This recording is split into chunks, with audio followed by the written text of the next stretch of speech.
Okay, if you've been on TikTok or Instagram at all lately, you know the thrift flip is, well, it's everything. It's a whole movement. We see these wild transformations, right? Someone turns a $4 t-shirt into something that looks like it just came off a runway. And we're all thinking, yes, this is it. This is how we save the planet and look amazing doing it. But what if that feel-good habit has a hidden, kind of darker side? Let's get into it. Oof, this one hits a little close to home, doesn't it? You build up this amazing collection of secondhand gems, and you're so proud of every single bargain. You feel like you're one of the good guys. But your closet is still a mess, and you still get that awful, nagging feeling of having absolutely nothing to wear. This is that paradox we're going to unpack today. But hey, first things first, let's give credit where it's due. The rise of thrifting isn't just about saving a few bucks. It's a full-on creative revolution.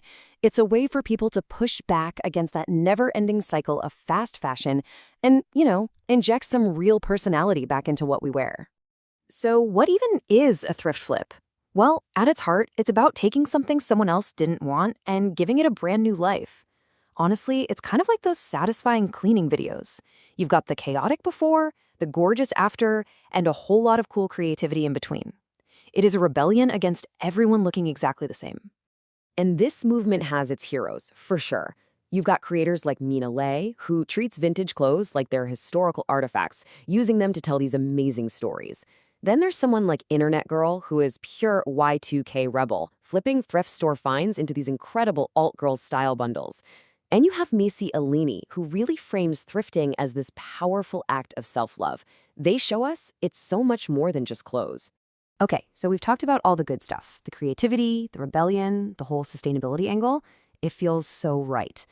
But if it's also good, then why do so many of us still feel completely overwhelmed? Well, this is where we fall into the feel-good trap. It's all about the hidden psychology behind why we shop. And here's the question that's a little uncomfortable, right? If buying secondhand is the big solution, why do so many of us feel like we're literally drowning in clothes? This question, it leads us to some pretty fascinating psychological traps that might be messing with our best intentions. So the first trap is something called the rebound effect. Think of it like this. You order a giant double cheeseburger with large fries, but you get a diet soda. Because you made that one good choice, you feel totally justified going all out on the rest. With thrifting, it's the same logic. Hey, this shirt was only $5 and it's sustainable, so I can totally buy 5 more. And just like that, the benefit is pretty much canceled out. And the second trap is its sneaky cousin, moral licensing. This is when doing something virtuous gives your brain a little permission slip to indulge later. You bought a few secondhand things this month, so you feel like you've earned a guilt-free shopping spree at a fast fashion store. You feel like you've paid your ethical dues, which, crazily enough, can lead to you buying even more stuff overall. And look, this isn't just a hunch. The data actually backs this up. One big study found that for a lot of people, secondhand shopping doesn't replace buying new clothes. The two are positively correlated, which is just a fancy way of saying they happen together. The more secondhand stuff someone buys, the more new stuff they often buy too. So the key here is that thrifting becomes an add-on to our shopping, not a replacement. Now, this whole thing isn't just about what's going on in our heads. There are massive, and I mean massive, economic forces at play. The secondhand movement isn't some niche hobby anymore. It's a global gold rush. I mean, just look at that number.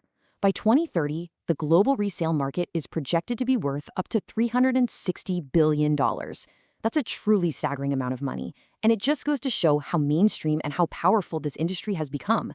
We are way past local thrift stores here. This is big business. And this chart just visualizes how fast it's all happening. According to a report from Boston Consulting Group, the resale market is growing 3 times faster than regular old-fashioned retail. It's not just growing, it is exploding. And that kind of growth is changing the entire fashion industry. But why? Why is it growing so fast? Well, this chart breaks down our motivations, and the answer couldn't be clearer. For 80% of us, the number one reason is just affordability. We're looking for a good deal. Finding unique stuff is a factor, sure, but look at sustainability. It's a tiny piece of the pie. So while we love to talk about being eco-friendly, it's really our wallets that are doing most of the talking. So after all that, the psychological traps, the huge market forces, what are we supposed to do? It can feel a little defeating, I know, but it's not hopeless. The answer isn't to just stop thrifting. The answer is to totally change our mindset. This This is the truth at the heart of it all. The real goal isn't just to switch from buying new things to buying used things, it's to break that cycle of overconsumption completely. True sustainability means shifting from being a mindless consumer to becoming a thoughtful curator of your own style. So, how do we actually do that? Here are 3 real, concrete steps you can take. First up, the one in, one out rule. It's so simple, but it's so powerful. You bring a new shirt into your closet, an old one has to go. Second, the 30 wear test. Before you buy anything, new or used, ask yourself honestly, am I going to wear this at least 30 times? And third, flip before you buy. Feeling that itch for something new? Challenge yourself to fix up or totally rework something you already have first. And looking to the future, technology might actually give us a big helping hand. Cool innovations like digital product passports are coming. Just imagine a tag on your clothes that tracks its entire history, where it was made, who owned it, how it was fixed. This could make reselling and true circular fashion totally seamless. It takes all the guesswork out of it. So, I really want to leave you with this one final thought. In a world that is just constantly screaming at you to buy more, thrift more, flip more, what if the real rebellion, the most powerful, the most stylish statement you could possibly make, is to just fall in love with and creatively wear the clothes you already have? If this hit home for you, do me a favor and save it, and maybe send it to that one friend whose closet looks a little bit like yours. And make sure you're following for more explainers that help you upgrade your life and think a little differently. If this touched your heart, please subscribe, like, and share it with your family. Save this for more meaningful content ahead.